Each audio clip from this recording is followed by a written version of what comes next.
prensa, por favor, nos quedamos en la isleta, ¿vale? Un atentado deja huellas imborrables.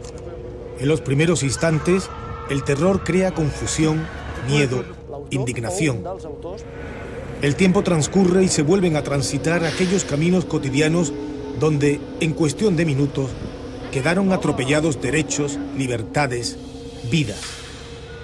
Y se abren debates, análisis de las causas desde miradas e intereses distintos. Y no se coincide.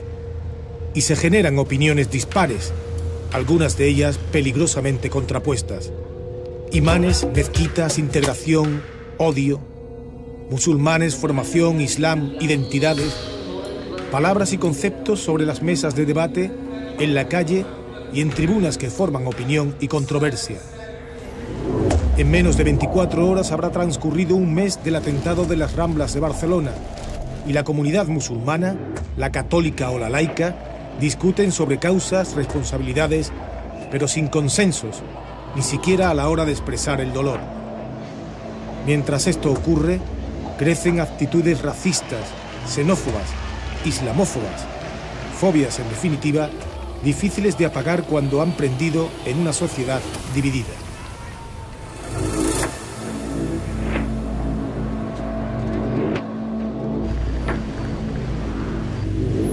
Un imán, el de la mezquita de Ripoll y su implicación en los atentados de Barcelona y Cambrils, puso desde el primer momento el foco y los análisis en la figura de los imanes y en el papel de estos en la radicalización de jóvenes musulmanes. Sería importante delimitar que los datos no nos dicen que los imanes son las personas clave en la gestación de células terroristas, ni mucho menos. Y es muy difícil encontrar una mezquita donde se aliente y se defienda explícitamente el terrorismo, porque la comunidad es la primera que está interesada en que eso no se produzca, porque le genera problemas, y por lo tanto el discurso radical se encontrará ahora en grupos cerrados, cohesionados, de cierta confianza, pero sobre todo en Internet. Es realmente complicado encontrar en Occidente una mezquita que mantenga ese discurso radical. Nosotros aquí en Andalucía y otros sitios en España estamos en contacto con los servicios o el cuerpo de seguridad para tener más información. Yo en mi trabajo, cualquier comunidad va a contratar o a tener un imán, tenemos que saber cómo se llama su currículum, cómo está el hombre, han tenido problemas antes aquí en España o fuera de España.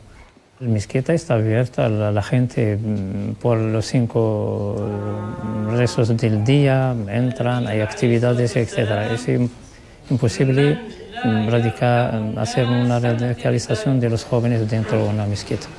No hay mezquita en España en la que no está filtrada por la policía y por los servicios secretos y por el CNI, por la Guardia Civil. A veces nos sentimos incluso acosados los propios miembros de la comunidad, pero lo toleramos, queramos o no queramos, porque entendemos que al fin y al cabo esta gente se estará trabajando para la seguridad nacional y que hay que colaborar con ellos. Se ha puesto el foco ahí, pero a mí me parece que es un poco irreal, ¿no? Es decir, que 1.400 comunidades legalmente inscritas en el Ministerio de Justicia, la mayoría tiene un oratorio o tiene una pequeña mezquita, con un imán, estamos hablando de 1.400, es decir, realmente, ¿dónde colocamos el riesgo? Si resulta que toda esta gente, hasta cuando cambian de presidente, lo tienen que notificar al Ministerio de Justicia, y hay una foto bastante bien hecha de cuál es la realidad del Islam en España y quiénes son los actores.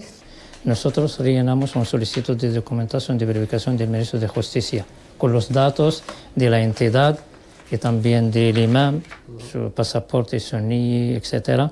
Y también lo mandamos a la Comisión Islámica para que el presidente de la Comisión Islámica da su conformidad a este documento. Y lo manda también al Ministro de Justicia. Es un proceso muy sencillo, pero a la hora de la aplicación no la mayoría lo hace. La Iglesia Católica en este caso pues puede elegir, puede nombrar, puede solicitar y poner requisitos y incluso pues ver si tiene antecedentes penales al sacerdote. ¿Por qué? Porque es ella quien paga a ese sacerdote. Como ella es quien paga, pues puede controlar, puede hacer, puede solicitar, puede formar, puede cesar a Pero en el caso de los musulmanes, la mezquita se le está dejando a su propia suerte. No hay financiación, no hay absolutamente nada. Entonces es la propia comunidad la que elige, la que pone los requisitos. Ahí es donde está el verdadero desafío, porque al final las mezquitas pues son lugares donde no sobra el dinero precisamente, donde hay una serie de gastos que tienen que cubrir y donde hay una serie de patrocinadores que están dispuestos a asumir esos gastos si yo establezco quién va en este caso a ser el imán y qué tipo de discurso va a dar, ¿no? Entonces yo creo que eso es lo que el Estado debe vigilar muy de cerca, porque en el largo plazo incluso es un problema mayor que el del propio terrorismo. Han fallado muchas cosas. Habría ahora en calma sentarse a profundo y analizar y ver qué es lo que puede haber pasado para que una persona que ha estado en la cárcel, un traficante de droga que ha estado en la cárcel durante 4 años, ha podido colarse a una comunidad, se ha hecho pasar por un imán y ha engañado a la comunidad musulmana, ha engañado a las autoridades, ha engañado a los servicios de inteligencia y ha hecho un trabajo durante 2 años y medio sin que nadie se diera cuenta.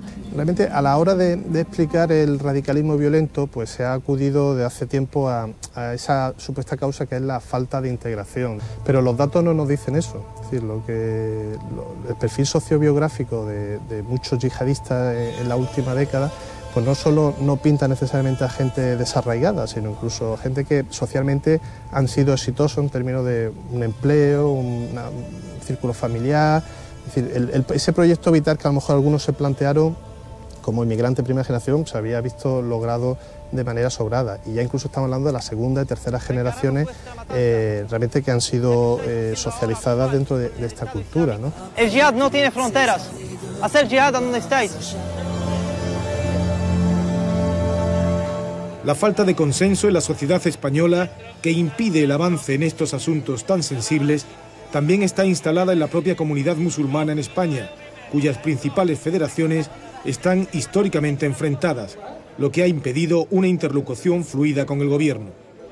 Sabemos que el acuerdo de cooperación entre el Estado y la Comisión Islámica se ha firmado en 92, más de 25 años. Un lío entre dos federaciones de 20 años no han podido, llevar a cabo la práctica del acuerdo de cooperación. Es un problema, porque tenemos que desarrollar el acuerdo, porque hay un vacío. Y sobre todo, si vamos a hablar del vacío del asunto de los imames. Yo lo digo amargamente que por desgracia el gobierno español ha invertido 0 euros. 0 euros en las mezquitas, en los musulmanes, en el tema del Islam, y lo que tenemos hoy es fruto de ese 0 euros que se ha invertido. Se han cerrado toda la puerta a todos los proyectos del Islam y los musulmanes. Por desgracia, cuando ocurren cosas de estas, pues nos damos cuenta realmente de que había muchas cosas que hacer y no se han hecho. Cuando pasa aquí, que estamos en un contexto en el que los musulmanes somos una minoría social, pues hay que como que empezar de nuevo, ¿no? Los musulmanes son las primeras víctimas de este tipo de atentados, porque a ellos se les victimiza 2 veces. En ocasiones son víctimas directas de esa propia violencia y luego se convierten en víctimas indirectas en el momento que sufren determinados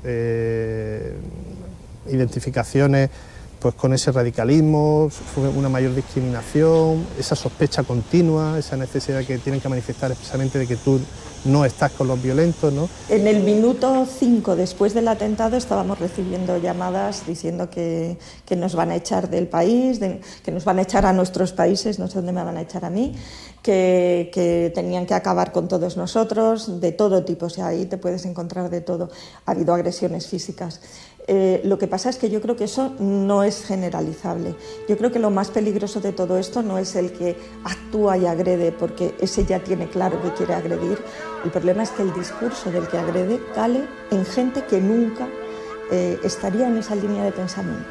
En cuestión de horas, en las Ramblas de Barcelona, en el corazón de una Cataluña dividida, en el marco de una España polarizada, se recordará que ha pasado un mes de un atentado que, lejos de unir, volvió a poner de manifiesto distancias aparentemente insalvables, intereses e intolerancia. Tengo que defender este país porque estoy beneficiando de su riqueza, su educación, su libertad, etcétera, la democracia. Entonces tengo que estar en la primera fila para defender este país. Eso es una obligación para un musulmán creyente.